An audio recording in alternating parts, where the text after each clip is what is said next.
Welcome, weary traveler. I see the long road in the dust on your cloak and the tiredness in your eyes. I am glad you found the light of my fire in this long, dark night. Come, sit closer. Lay down your heavy pack. There is warmth here. Let the gentle dance of the embers chase the cold from your bones. For now, there is only this moment, this fire, this peace. Simply rest your mind.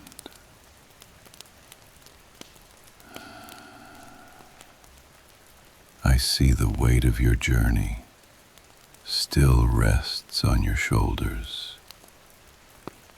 Let the warmth of the fire melt it away. Feel the muscles in your jaw unclench. There is nothing to do,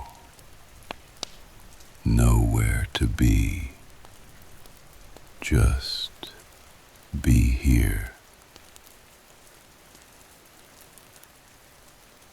All is well. Good. The crackling of these embers reminds me of another fire from a lifetime ago. It began on a night much like this one, with rain drumming against ancient stones, and the air heavy with the scent of ending things. I was standing upon the great walls of Constantinople in the year of our Lord, 1453, watching fires bloom like deadly flowers across the darkness beyond.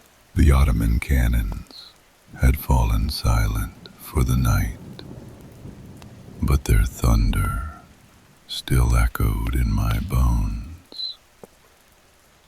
A sound that spoke of empires crumbling and ages passing into memory. I had witnessed many sieges in my long years, had seen cities rise and fall like wheat before the harvest, but this was different. This was the death of something that had endured for more than 1,000 years, the final breath of the Eastern Empire that had once stretched from the Danube to the Euphrates. The very stones beneath my feet seemed to whisper of their long burden, of all the centuries they had stood guard against the tides of time and conquest. The spring rain that fell that night carried with it the salt of distant seas and the dust of Anatolian plains, mingling the scents of empires old and new.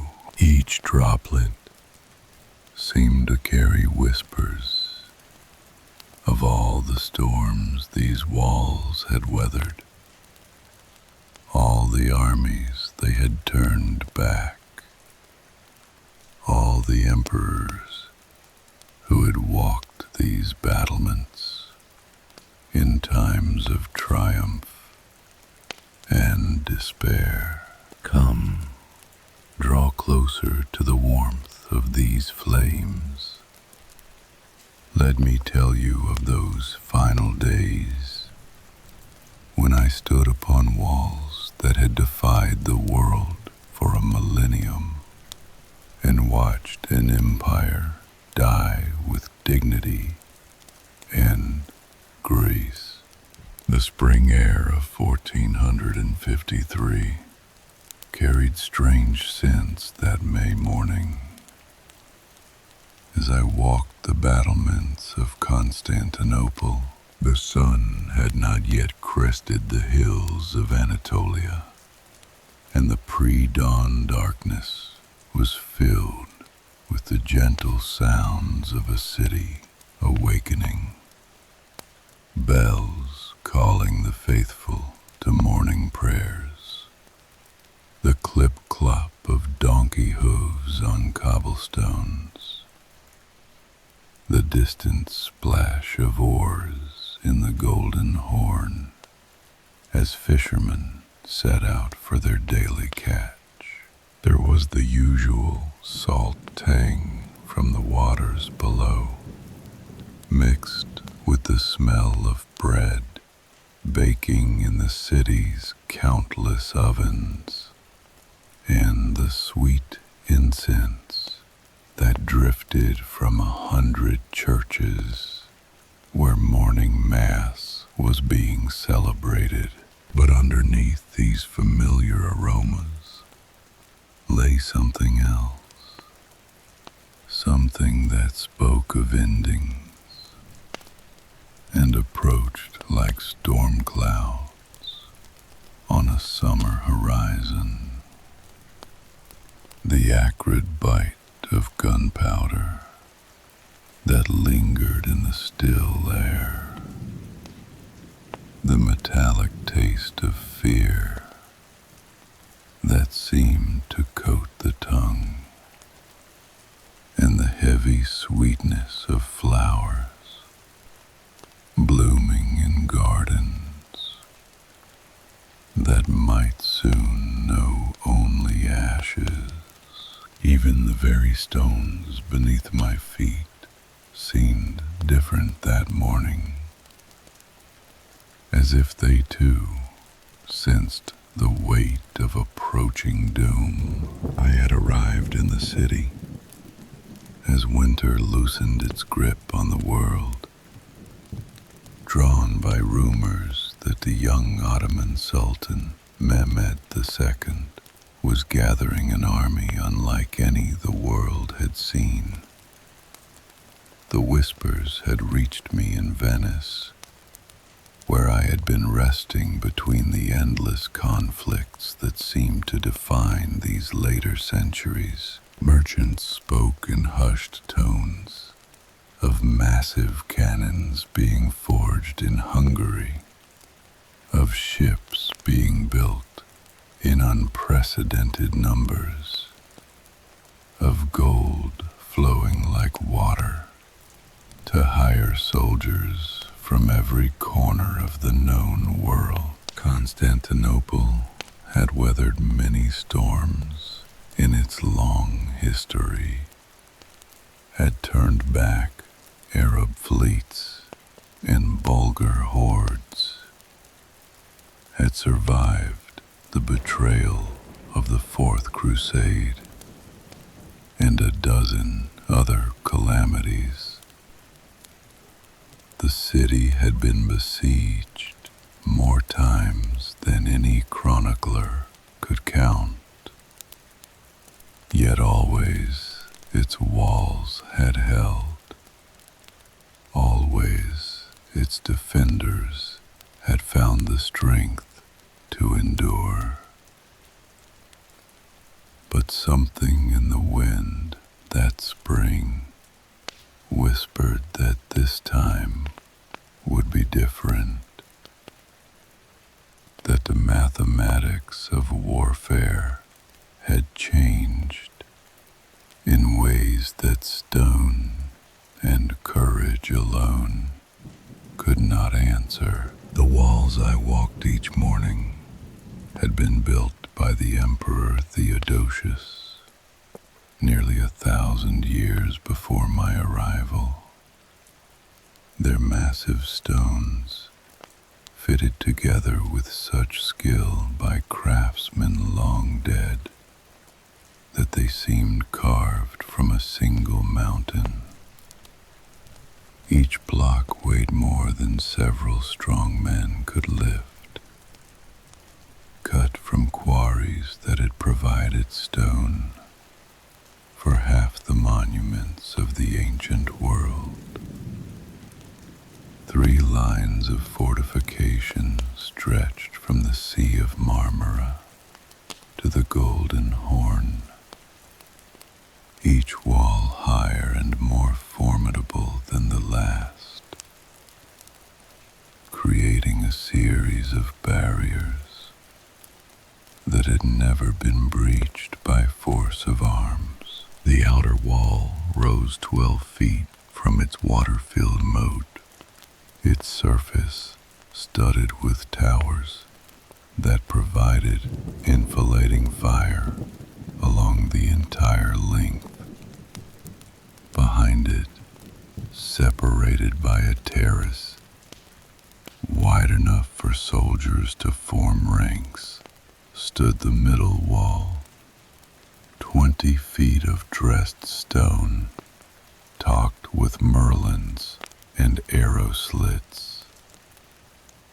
And behind that, most formidable of all, rose the great inner wall, 40 feet high, its battlements looking down upon approaches that attackers would have to cross under withering fire from 3 different levels. Yet for all their strength, I could feel the weight of years pressing upon these ancient defenses. Time that most patient of besiegers had done what no army had managed to accomplish. Cracks had appeared in places where the mortar had weathered away, sealed with newer cement that was never quite as strong as the original. Sections of the outer wall had settled slightly, creating subtle weaknesses that a trained eye could detect. The city behind the walls had shrunk like a garment too large for its wearer.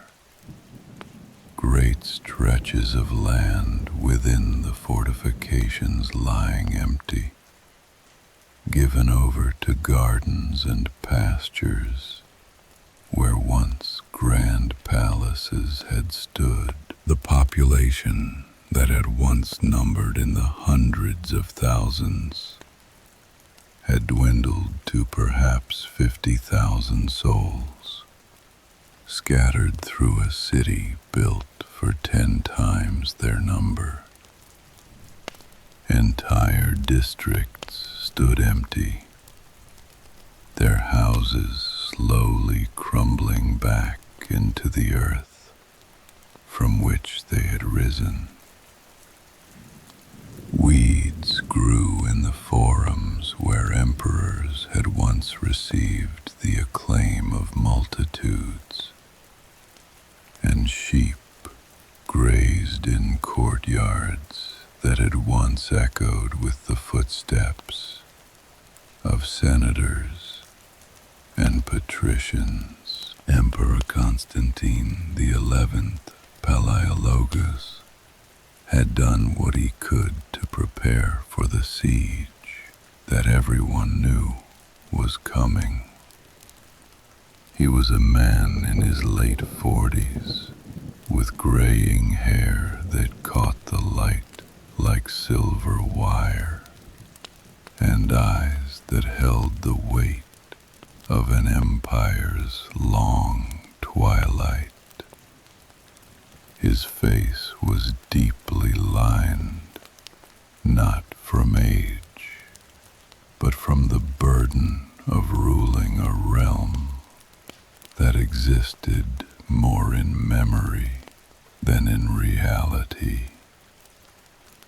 I had seen him walking the walls at dawn, his purple cloak dark with dew, speaking quietly with his engineers about strengthening this bastion or reinforcing that tower. But we all knew that stone and mortar would not be enough against what was coming from the west. The age of walls was ending, though few yet understood the full implications of what that meant. For more than 1,000 years, a well-built fortification had been nearly impregnable, able to withstand months or even years of siege. But the cannons that Mehmed was bringing would change all of that, would render obsolete in a single season defenses that had taken centuries to perfect. The first sight of the Ottoman army in early April was something I shall carry with me until the end of all things. They came like a tide across the Thracian plains, their numbers beyond easy counting, a host that seemed to stretch from horizon to horizon. I stood upon the highest tower of the Blackerneye Palace, my hands gripping the ancient stones, and watched them deploy in perfect order across the landscape that had once been the hunting ground of Byzantine emperors.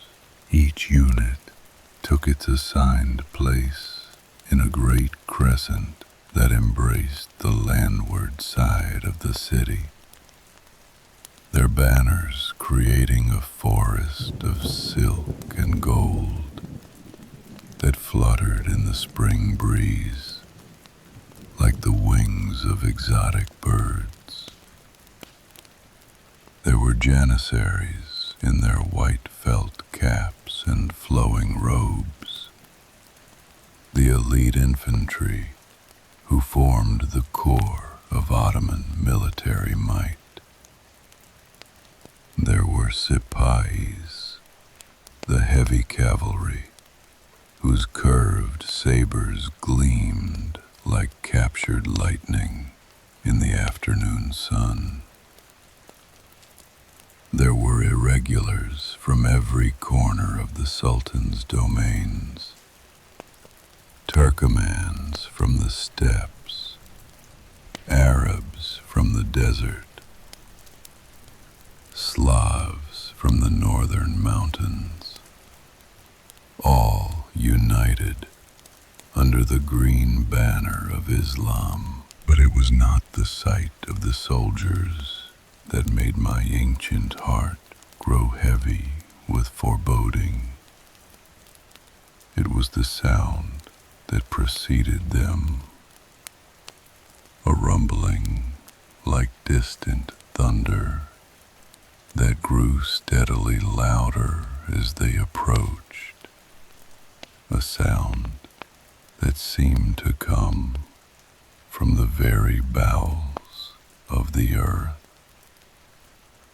The great bombards were coming, cannons such as the world had never seen, crafted by a Hungarian engineer named Orban, who who had offered his services first to Constantine and, when refused for lack of gold to pay his wages, to Mehmet instead.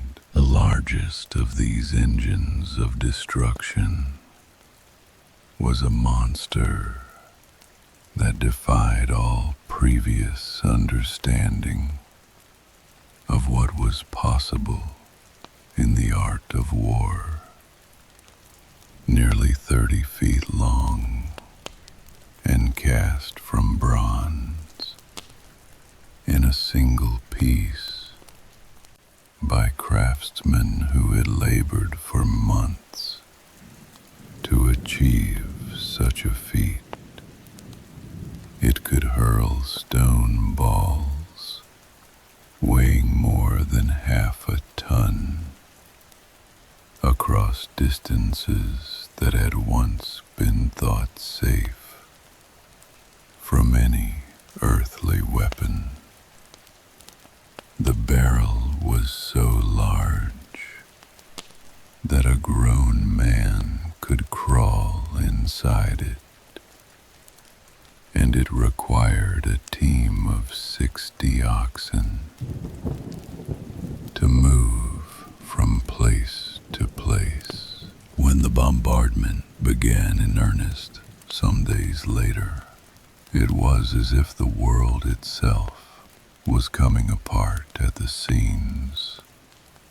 The great cannon, which the Turks had named Basilica, would speak once each hour, its voice drowning out all other sounds for miles around, its massive stone projectiles striking the walls with impacts that could be felt through the soles of one's boots, even at considerable distance.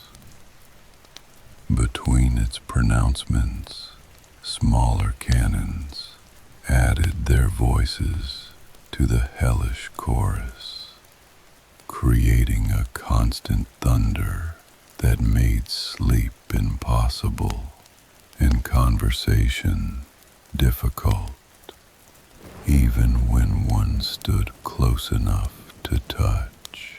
I remember standing in the courtyard of a small church near the walls, the Church of the Holy Apostles, where so many emperors lay entombed, trying to find a moment's peace between the cannon strikes. The ancient stones around me were stained with centuries of weather and time, their surfaces worn smooth by countless hands that had touched them in prayer or desperation. The smell of old incense lingered in the air, mixed with the newer scents of fierce sweat and the bitter smoke that drifted from the Turkish lines. When the great bombard spoke again, the sound was so overwhelming that for a moment I could hear nothing else, see nothing but the brilliant flash of its discharge, lighting the Ottoman lines like some terrible lightning that had escaped from heaven's storehouse. The ground beneath my feet trembled as if in an earthquake. In several of the church's ancient windows cracked from the vibration. The stone ball, when it struck the wall perhaps 50 paces from from where I stood, hit with such force that fragments of masonry flew like deadly rain, and I felt the impact travel through the ground and up into my very bones. The damage was terrible to behold, heartbreaking in its methodical efficiency. Each strike from the great cannon could crack stones that had stood unchanged since the reign of Justinian, could open gaps in walls that had never known defeat in more than 10 centuries of warfare. Constantine's engineers, led by a Genoese master named Justiniani, worked day and night to repair the breaches, filling them with rubble and timber, hanging great bales of wool and ox hides to absorb the shock of future impacts. But for every gap they sealed with such desperate haste, the cannons opened 2 more. The very mathematics of destruction had changed, and no amount of courage or skill could alter that fundamental reality. We were watching the death not just of a city, but of an entire way of warfare. The end of an age when strong walls and brave hearts could hold back any earthly force. Yet it was not only the physical walls that suffered under this relentless assault. The very soul of the city seemed to crack a little more with each thunderous blow, like a bell that has been struck too often and begins to develop hairline fractures that will eventually shatter it completely. I would see citizens in the streets, their faces drawn and hollow, jumping at shadows and flinching at sounds that once would have passed unnoticed. Mothers kept their children close, hurrying through the squares that had once been places of leisure and commerce, but now felt exposed and dangerous. Even the animals seemed affected by the constant bombardment. The dogs that had once roamed freely through the city learned to cower in doorways when they heard the distant rumble that preceded each cannon shot. Horses would rear and plunge in their stables, their eyes rolling white with terror. The pigeons that had nested in the church towers for generations began to abandon their homes, flying away in great flocks toward distant sanctuaries. The nights were perhaps worse than the days, for then the bombardment would cease, and an eerie silence would settle over the city like a burial shroud. In that unnatural quiet, one could hear other sounds that daylight and cannon fire had masked. The weeping of women who had lost husbands or sons in the day's fighting. The towers rising from 100 churches, where the faithful gathered to plead for divine intervention. The creak of timbers as damaged buildings settled in the darkness, like wounded creatures seeking rest. It was during these quiet hours that the true weight of our situation pressed down most heavily upon the defenders.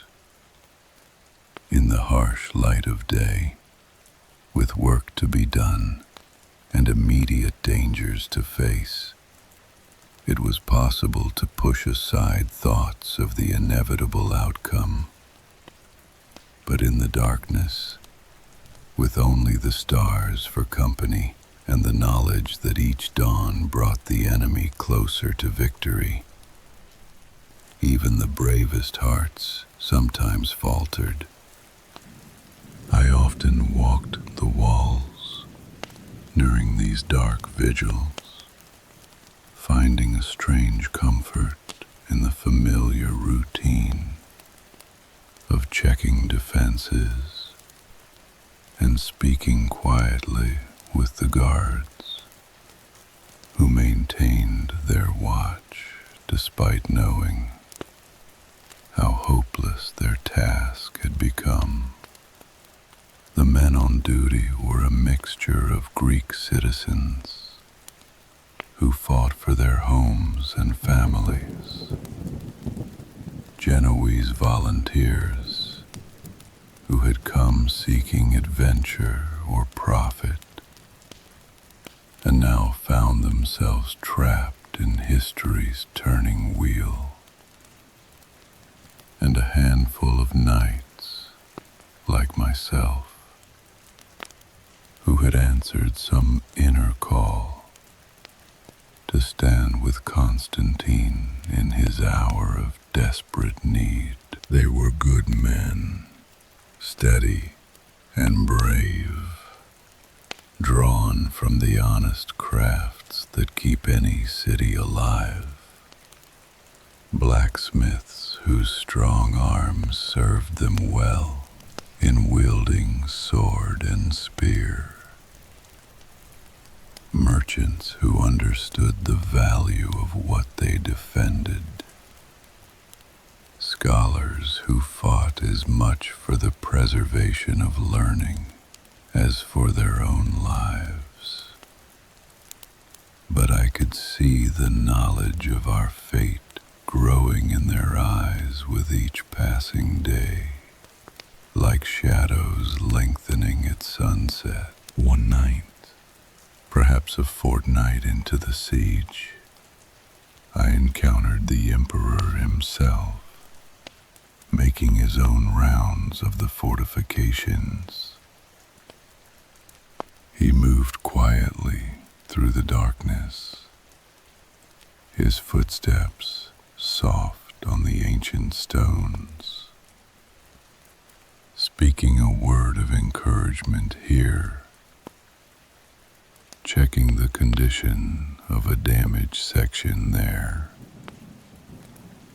Despite the desperate circumstances, he maintained the dignity that had marked all his actions since ascending to a throne that was more burden than blessing. When he saw me standing in the shadow of a watchtower, he nodded gravely, and we walked together in comfortable silence for a time. His presence was somehow soothing, like that of a priest at the bedside of the dying. There was no false optimism in his manner, no pretense that our situation was anything other than hopeless. But neither was there despair.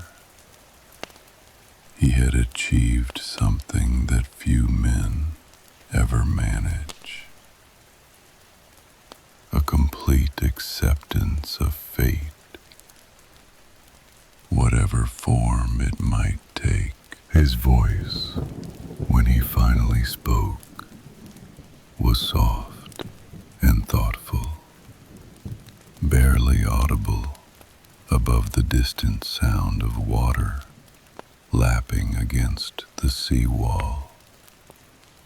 This is the end, is it not? The words were not really a question, but a statement, delivered with the calm acceptance of a man who had long ago made peace with whatever destiny the Almighty had prepared for him. There was no fear in his voice, no anger or self-pity, only a kind of gentle melancholy that seemed to match the mood of those dark hours before dawn. I found myself thinking of all the emperors I had known in my long years, stretching back through the centuries like a chain of purple-clad ghosts.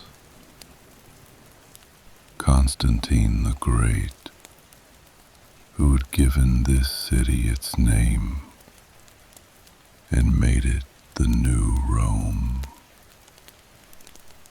Justinian the lawgiver, who had filled it with monuments that still took the breath away.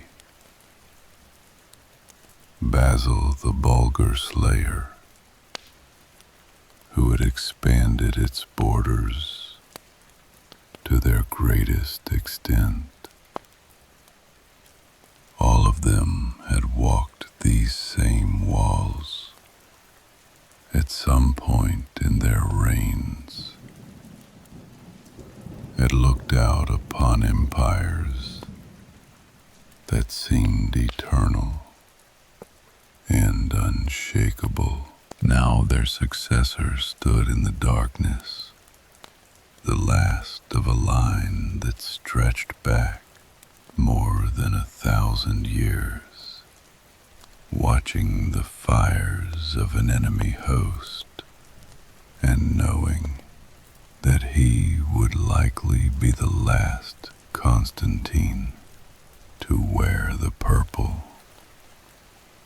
The weight of all that history, all those centuries of glory and tragedy, seemed to rest upon his shoulders like a cloak made of lead. The days that followed brought fresh horrors as Mehmed's engineers found new ways to breach our ancient defenses. They dug mines beneath the walls, burrowing like moles through the earth that had been packed hard by centuries of settlement. Our own sappers worked frantically to countermine, creating underground battles fought in darkness and choking smoke, where men died in tunnels barely wide enough for a single body, their screams muffled by tons of earth above their heads. The Turks built great wooden towers that rolled forward on massive wheels, their tops level with our battlements, while we replied with Greek fire and prayers to saints who seemed increasingly distant in these dark days. The old incendiary mixture, whose secret had been guarded for centuries, still burned with its characteristic green flame. But even this ancient weapon seemed insufficient against the scale of the forces arrayed against us. But perhaps the most demoralizing sight of all was what happened to the great chain that had protected the Golden Horn for centuries. This massive barrier of iron links, each as thick as a man's waist and forged with craftsmanship that was already ancient when I first saw it, had kept enemy ships from entering the harbor since time immemorial. No force had ever broken it. No stratagem had ever found a way around it. Yet Mehmed had found a way to circumvent even this ancient guardian, displaying an audacity that took the breath away, even as it spelled our doom. His engineers had constructed a road of greased logs and wooden rollers that stretched across the hills north of the city, and over this impossible highway they had hauled an entire fleet, ships and all, from the Bosphorus to the waters behind our defenses. I was present on the walls when the first Ottoman galleys appeared in the Golden Horn, their oars flashing in the morning sun as they rowed toward the seawall that had never been designed to withstand a serious assault. The sight struck the defenders like a physical blow, for it meant that we were now surrounded completely, cut off from any hope of relief by sea, and facing enemies on two fronts instead of one. I saw grown men weep at the sight, veterans who had fought in a dozen campaigns, breaking down as they understood that our isolation was now complete. The seawall was lower and weaker than the great land defenses, protected more by the assumption that no enemy could reach it than by any great strength of construction. Now, that assumption lay in ruins, along with so many others that had seemed eternal just weeks before.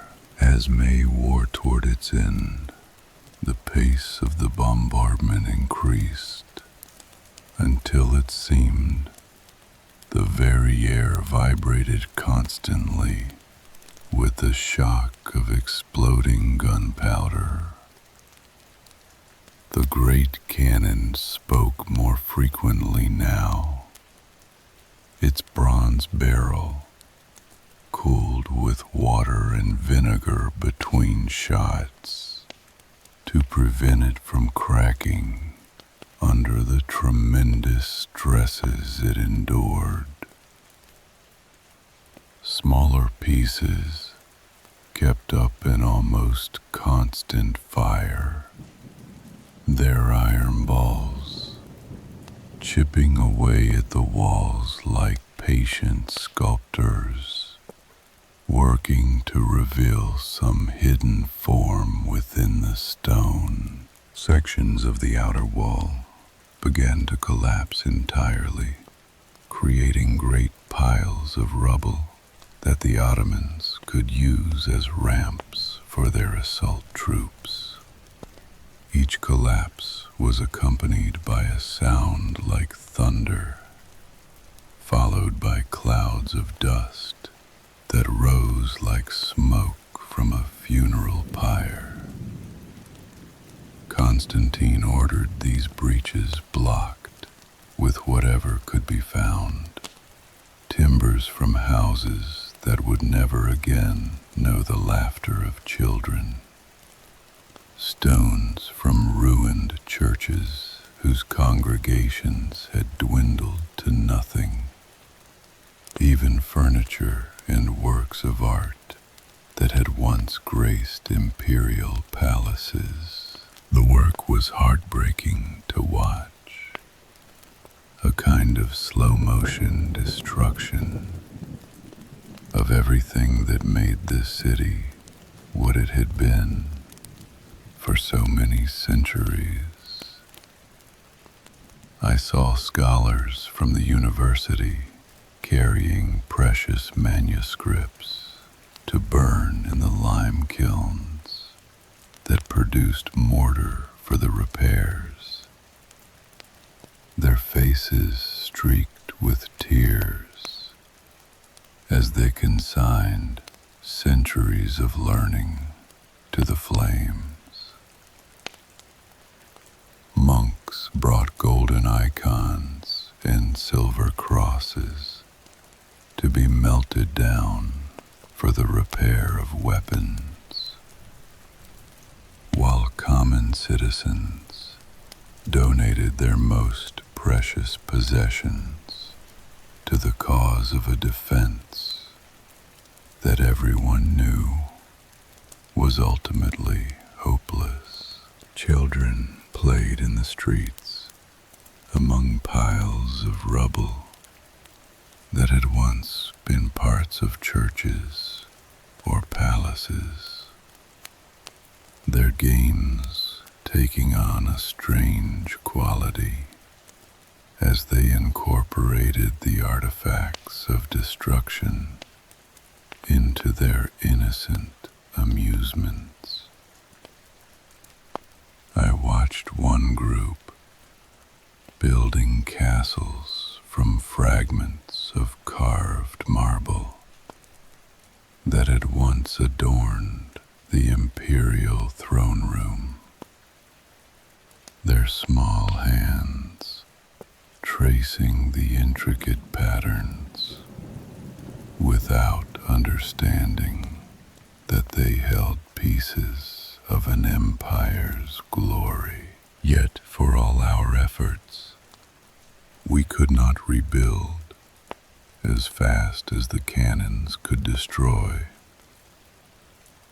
The walls that had stood inviolate for more than 1,000 years were crumbling piece by piece. Each day's damage a little greater than what could be repaired during the brief hours of darkness when the guns fell silent. Everyone knew that the end could not be far away. The question was no longer whether the city would fall, but when, and whether we would have the strength and courage to make the Ottomans pay dearly for their victory. It was during these final days that I came to understand the true character of Constantine Palaiologos. Another man might have fled, might have taken ship in the night and sought refuge in the courts of Western Europe, where he could have lived out his days as an honored exile.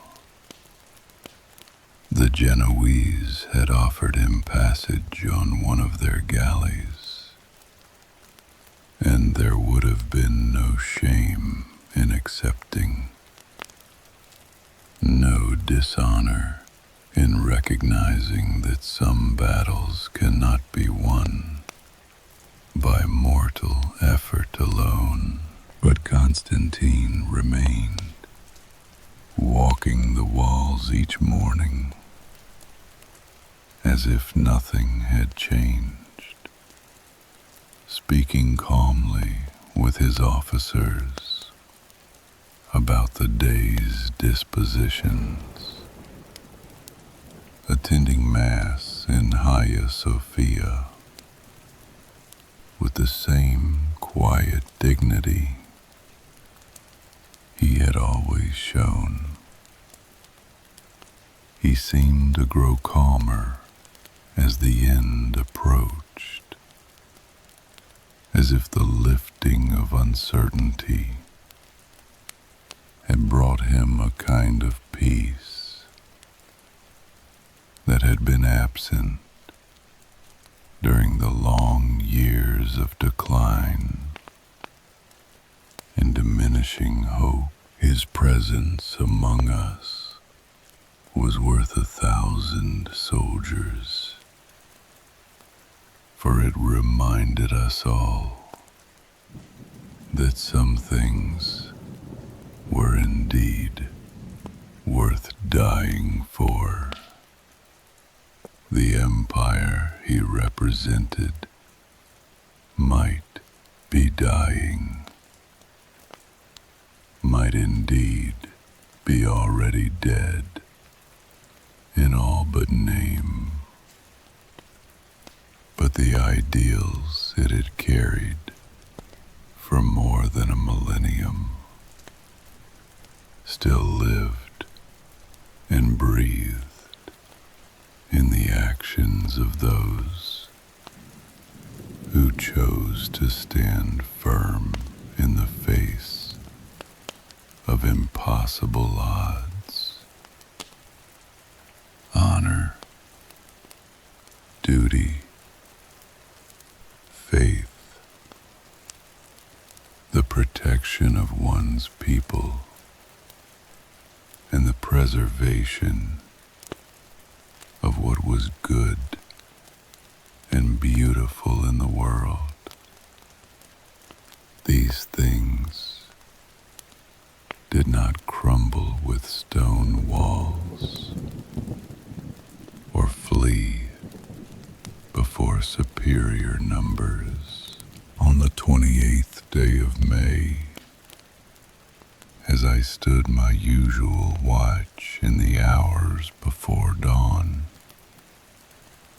I could sense that the final assault was near. The Ottoman camp was alive with movement, visible even in the darkness. Thousands of torches flickering like fireflies as units moved into position for what everyone knew would be the decisive attack. The great cannon had fallen silent at last, its work done, the walls breached in so many places that further bombardment was unnecessary. Constantine had called for a final service in Hagia Sophia, and as the sun set on what would prove to be the last day of the Byzantine Empire, I joined the thin crowd that gathered in that magnificent church. The great dome soared above us into shadows that seemed infinite, its golden mosaics glowing in the candlelight like captured fragments of heaven itself. Here, in this space that had witnessed the prayers of emperors and patriarchs for 9 centuries, the final act of an ancient drama was about to unfold.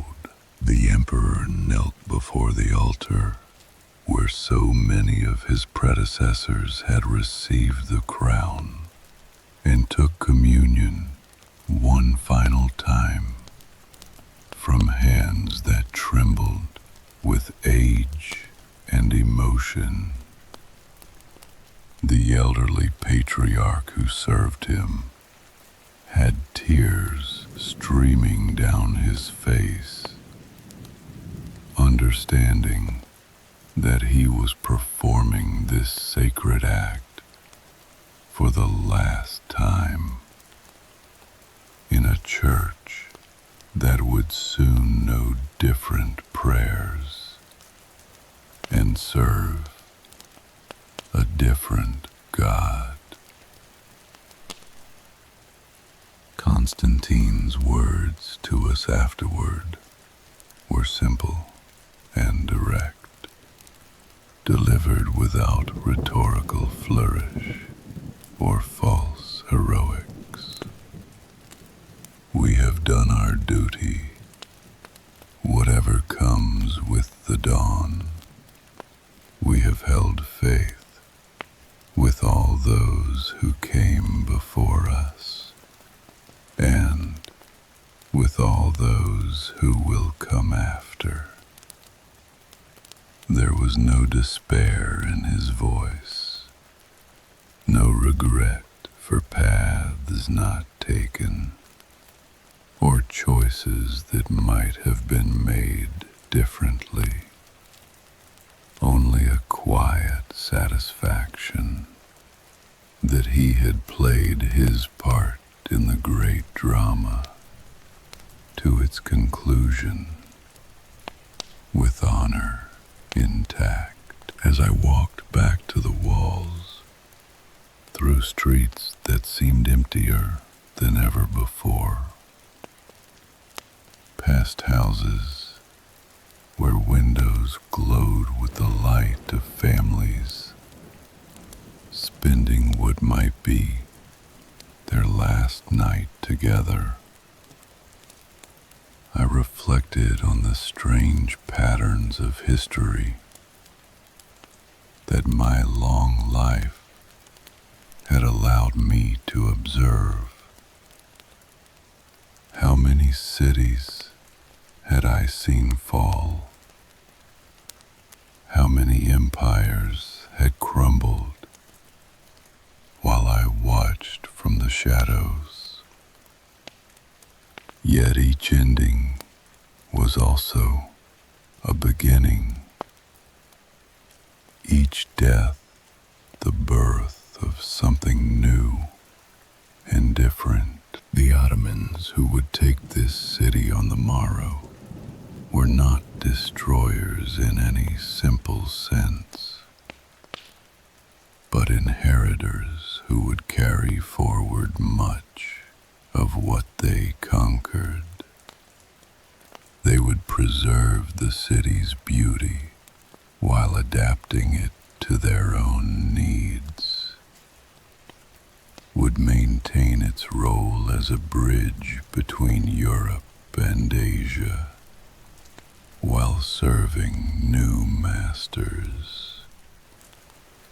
The great church of Hagia Sophia would become a mosque, but its dome would still reach toward the same heaven, and prayers would still rise from its floors to the God who is called by many names, but remains forever one. The final assault began in the darkness before dawn on May 29th, marked by the thunder of drums and the clash of cymbals that could be heard across the entire city. Wave after wave of Ottoman troops threw themselves against the breaches in the walls, while cannon fire resumed to prevent any chance of repair or reinforcement. The sound was overwhelming. The crack of arquebuses, the clash of steel on steel, the cry of wounded men, and over all, the constant drumbeat that drove the attackers forward like the heartbeat of some enormous beast. I found myself defending the section of the inner wall where Constantine himself had taken station with the last of his personal guards. The emperor had laid aside his imperial regalia and fought as a simple soldier, his sword bright in his hand, as he met the first janissaries to reach the breach. There was something almost peaceful in his face as he fought,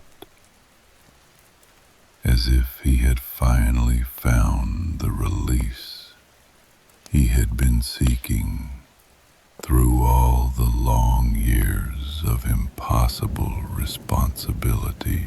The battle was fierce but brief, for we were too few and the enemy too many.